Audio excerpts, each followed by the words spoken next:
Welcome back, everybody. My name's Jason. This is the Tool Scrounge channel, and let's see. This time around, I got something a little bit different. I'm just gonna go over the last couple weeks worth of finds that I've purchased. I've been having a little trouble finding some toolboxes full of tools lately. Just kind of comes and goes in waves, and that's just kind of the nature of it, I guess. I did see one in an ad, and I went to go pick it up, and the ad specifically said no early birds, but I showed up to wait, and someone was already loading it in their car about a half hour before they opened. So you win some and you lose some, I guess. It's not that big of a deal, but you know, every once in a while that kind of thing can be a little bit disappointing. That and arriving at a sale, you know, when you see something in a photograph that you want to go after and you get there, and there have been times where I've been the first person in line and the item was already gone. So it's pretty obvious that they pre-sold and didn't change their photographs or anything. So it kind of happens, but this time around though, I'll just go over the general finds that I've gotten over the last couple of weekends. Today is Monday, and so I got some of the stuff Thursday, some of it Friday, and even a couple things on Saturday. And then there's also some things from last week.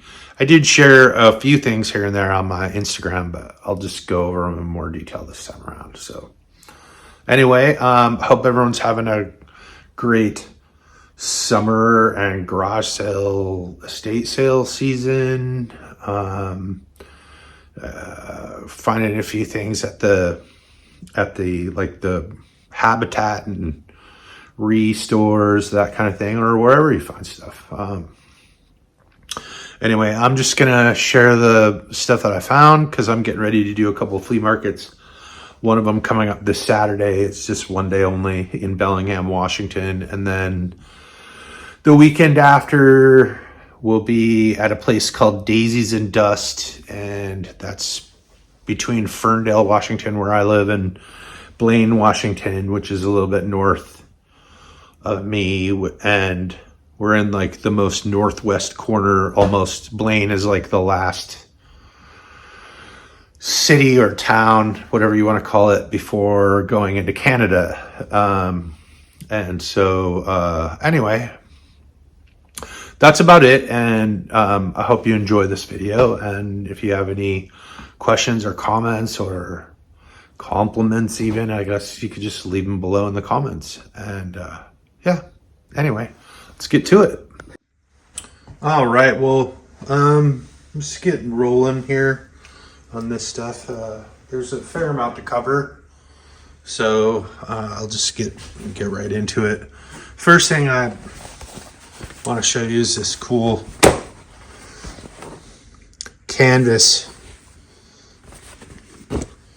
bag, US domestic, US mail, and it has a number 3 on it. It's pretty cool. I sort of dig old canvas stuff and tend to pick it up every once in a while. This isn't in perfect shape or anything, but I thought it was kind of neat, and might just hang it on the wall, or maybe make something else out of it. I don't know. Do have to get my industrial sewing machine sort of up and running, but I need to find a manual for it first. So, but I'm just going to use this as a little tablecloth here. And let's see what else. Got a couple of metalworking bodywork dollies. This shape I have a few of. This one I also have another one of, but I think it's a different size. It's got some kind of luminescent green paint left on it. I don't know who made it. Maybe it might be Craftsman, I'm not sure, but I already put those in the rust bat or the evapor rust and cleaned them up a little bit, so they turned out pretty nice. They weren't too bad though. Next, I have this is an Eagle oiler.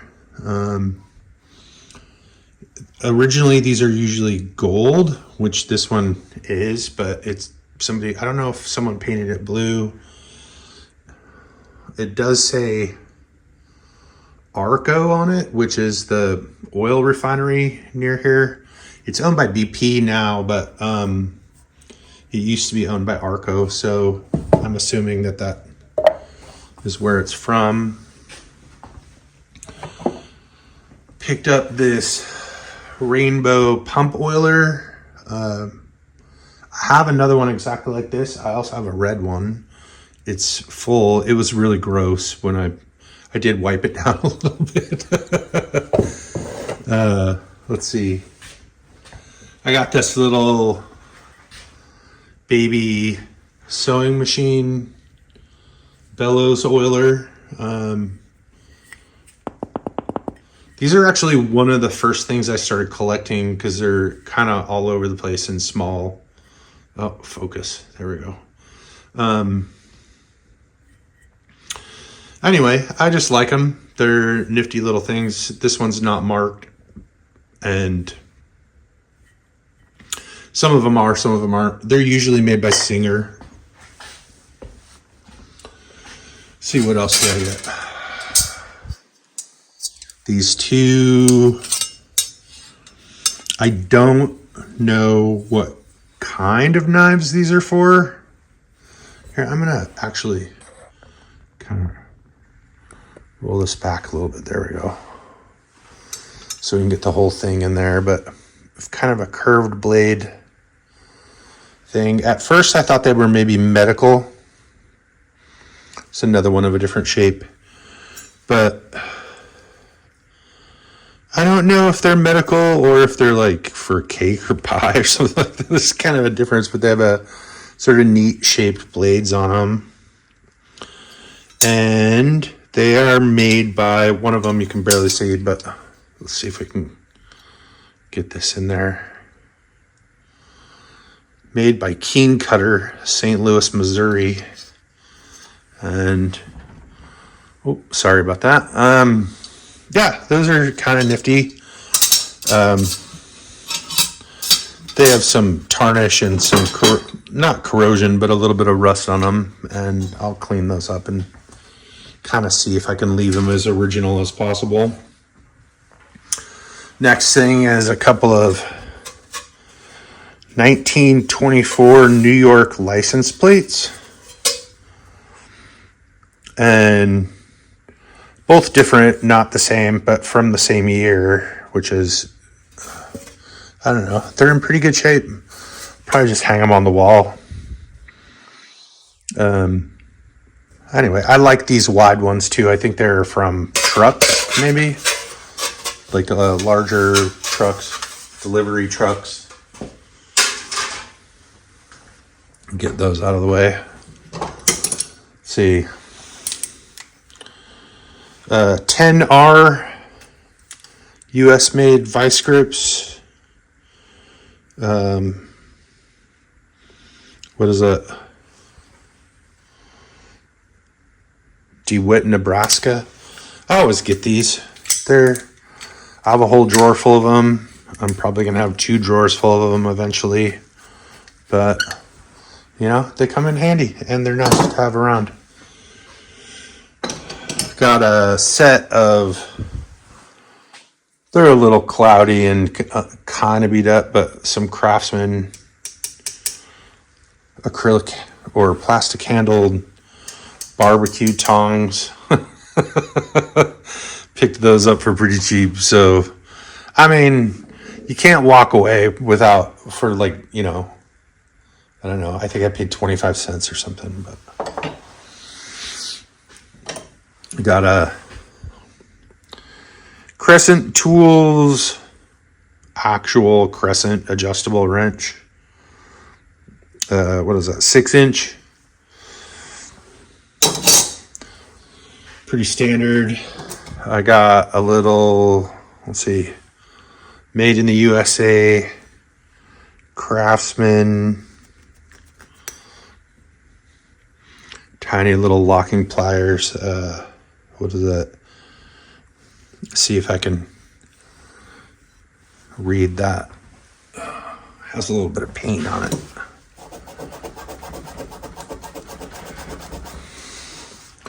Probably should have done that before.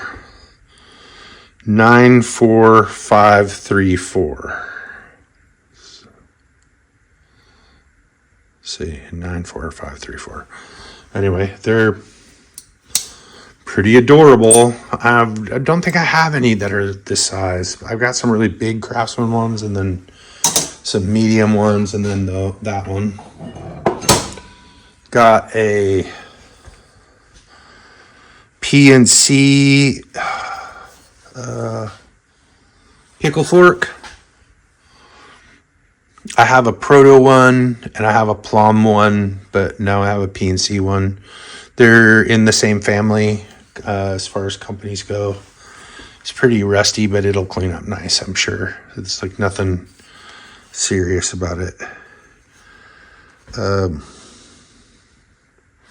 See if I can read that number on there.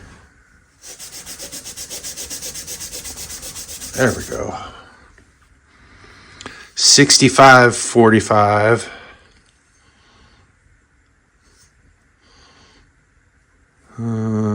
See if I can get that showing up in the camera. Anyway, these come in handy. I really use them actually a lot for removing pulleys and that sort of thing if they're not heat or I don't know. Anyway, got this strange sort of vice grip clamp. It is an import. I believe it said, I don't know. I thought I saw country of origin on it, but oh, there it is. Made in Taiwan, adjustable height. That'll kind of come in handy, I guess. I think I might even leave this out of the drawer, so I have a feeling I'm going to use it a lot. So, pair of drop forge tin shears. I already tried them out. They're pretty sharp. I don't see a manufacturer, but doesn't really matter to me on those. They're usually so cheap, and I just tend to grab them whenever they're around. Got a bent handle sort of pair of blacksmith's tongs, which will come in handy because I just set up my forge. I'm going to do some work on that. Let's see what else we got here. An interesting hammer. Pretty obvious it's not the original handle. I don't see a maker's mark on it, but it does have a square end as far as this taper side goes. Clean that up and then, see if I can find out anything about it. But not that it really matters a lot to me at this point because I don't have this particular shape. But the guy who sold it to me said he thought it was for blacksmithing, but maybe not exactly made for that, but definitely could use it that way. See, I got another shop-made hammer. This one's pretty interesting. It's got a forged head, but the handle is made out of an old forged half-round taper file. This should be interesting to clean up. I really like it. It's definitely a odd shop-made thing, but I love stuff like that. It just the necessity that somebody had for something like that. Got a random bronze handle for a valve, I'm assuming. Perco. It was just an oddball I threw into a pile. And it's pretty cool. I'll probably repurpose it for something else. I don't know. like, but looks like there was a little tab on the end of it that broke off. So let's see what else. I'm assuming that this is a Starrett center finder. The knob is usually an indicator, but this one is not stamped along the edge the way they usually are when they are stamped. A lot of them aren't. So, but it's a little grimy, but that'll clean up well. I got a protractor, same thing with the knob. I'm assuming it's a Starrett, but I don't know for sure. I just can't see any of the normal markings that they have. It's got some orange paint on it too, which is odd. I found, what was it? A square for one of these, and it had the same tone of orange paint on it. It was at a completely different sale.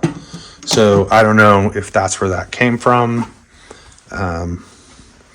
Here is another one.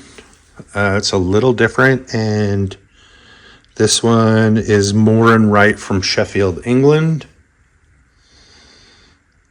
You can kind of see it right in there. Sheffield. Anyway, yeah, I always pick those up when they're cheap and neglected and stuff. At the very worst, I could use them for parts, I guess. Picked up this homemade rusty railroad track anvil. It's definitely an odd shape, but I love these. I pick them up every time I see them. I've got a pretty decent pile collection of them going right now. So, what else? I got well, there's two. Brazing and soldering torches. This one is just single for acetylene only, and then it sucks air in like a Venturi kind of style. And let's see, standard acetylene, and it is made by Victor. What does that say? 4145? 1145, sorry. The shadows in here are a little crazy, but this one I'm actually pretty excited about because it's not really the typical jeweler's standard one, and so I'm excited to try that out. I'll clean it up and rebuild it probably.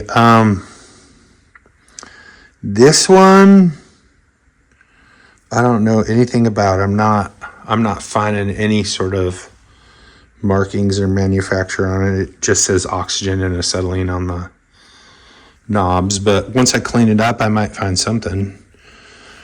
I don't have a lot of faith that this one's going to be able to be used again, but it was a cool shape in a small size, and I have kind of a pile of them for some potential sculptures or artwork or something. So another thing I picked up was sharpening stone. It's pretty flat. It's glued or set into this box with a lid, and I just always love the look of these. I have a dedicated area for sharpening tools and stuff. So anyway, I think it was only a couple bucks. How could you say no? Picked up this little number 500 Milwaukee Tool and Equipment Company bench vise. It's in pretty good shape. It's got I already cleaned the rust off of the edge of the jaws there, sides of the jaws. It's got a little bit of dings and stuff, but like this actually just looks like a sloppy cut. So there is a possibility that came out of the factory like that, but I doubt it. Anyway, but the water slide decal being on it in this large a capacity is odd. They're usually completely missing. And most often I find they're green, not red. So a friend of mine told me that the Milwaukee Power Tool Company, I think, got on them about their use of the red paint. So that might have been a middle finger to them. But let's see what else. I got an early plum 1/2-inch socket, and then 2 Industro Super, what is that, a 3/8 and a 9/16. And I always pick these up because I like to build sets out of them. Or if I find a set that's missing one, I'll just pick one of those up randomly. Let's see what else we got.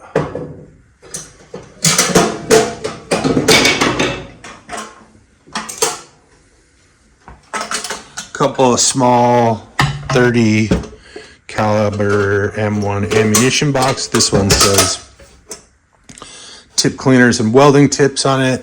It's empty. And then another one. This one's brown. Doesn't have any embossing on the sides. It looks like there's a sticker on there. You can kind of see where maybe they painted over the decal lettering on there.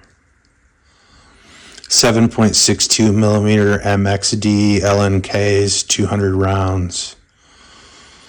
And then there's some other stuff, but the paint's on there so thick and drippy that it took me forever to decipher it. I'll see if I can get the paint on it though, and maybe without ruining what's underneath it.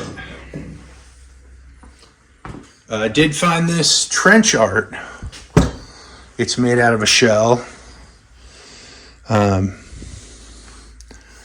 In World War I and World War II, a lot of soldiers would, to pass the time when they weren't busy killing or fighting, they would take these old artillery shells, see if I can, and do some chasing art on it. This brass is pretty hard to do this on, so I'm imagining they used whatever heat sources they could to anneal it, and probably fill it with sand or a sand oil mixture in order to have some backing behind there. But it's a fair amount of work tapping that and pressing these designs into it. Some of them, a lot of them like this are nature scenes, but some of them are like, I've seen a few that are political in nature. They did sometimes make these as far back as World War I, but they call it, I think that's where it started, but they called it trench art because it was done by soldiers in the trenches. I may keep that one. I'm not 100% sure yet. Let's see. And we're getting close to the end here, so this will be kind of a short video. But let's see. Got a 2.5 pound hatchet, the crap handle on it. Trying to see who made it. Scrub a little of that off of there.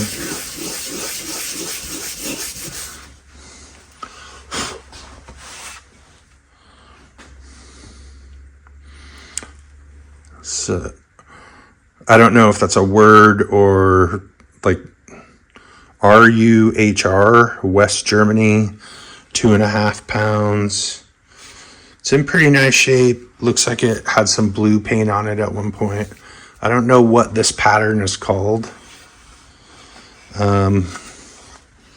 Although, well, I don't know. Like, you be the judge. I thought maybe for a second somebody reshaped it, but it's hard to tell. So anyway, picked that up. I think not this last weekend, but the weekend before. And at the same one, I got this, which is a Ward's Master Quality. If you can see, which is the JCPenney Ward's version of the more well-known Craftsman stuff, but they had some real respectable manufacturers making stuff for them. So, let's see what else we got here.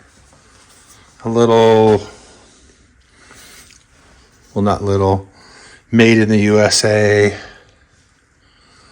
Stanley H1224 crowbar pry bar. That's in really excellent shape. Just clean it up a little bit, and if I even do that, I think I paid $3 for it. So that's pretty nice. Let's see. I did a barter with my friend PJ on Instagram, and part of what he sent me for some random bandsaw parts, a Unishear sheet metal nibbler. I don't know. It says mighty midget on it. I'm not trying to be politically incorrect or anything, but made by Westinghouse. The motor. Like I said, I'm not trying to be politically incorrect. It does run. That's just the name that they gave it. So because it's smaller versions.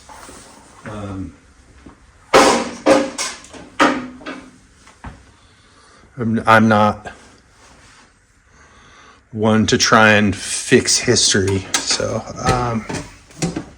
anyway, last thing I got here to show you is this. It is a Buda brand, Buda.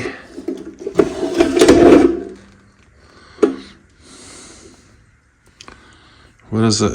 It's a compression tester.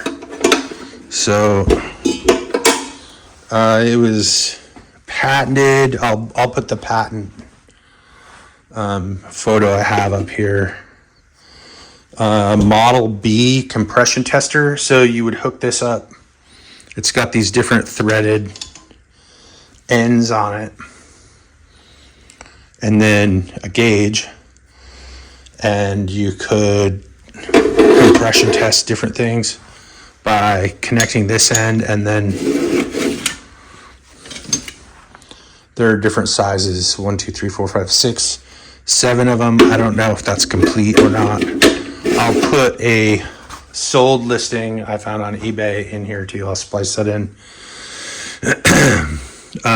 From 2011, I think. Anyway, I thought this was interesting. It has a, see, Model B, patent number 2183189. And I did look that up and found it, so I will share those photos. It did have a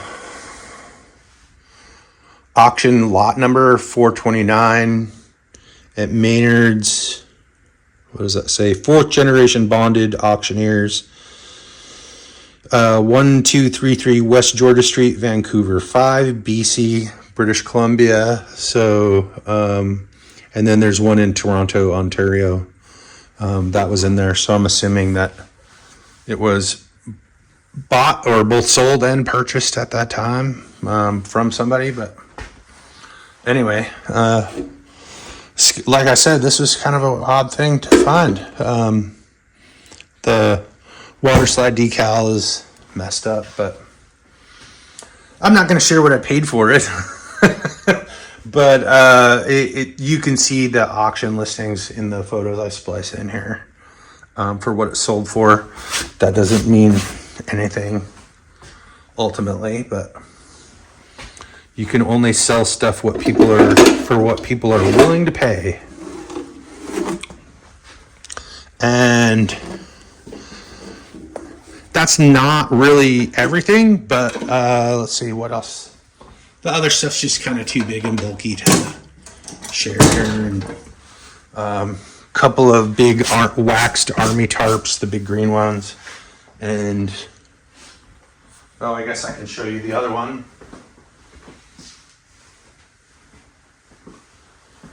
I got large wool Mexican blanket that I'm going to clean, and I'll use probably to cover the back seat of my truck. I got myself a cool 1970s, had some coffee in it earlier, made in Japan soup mug, but hopefully there's no lead in the glaze. It's my new favorite. Anyway, like, comment, subscribe. Thanks for joining me. This has been fun. I love showing this stuff. And yeah, if you got anything to share, please do so. All right, I'll see you next time. Thanks a lot.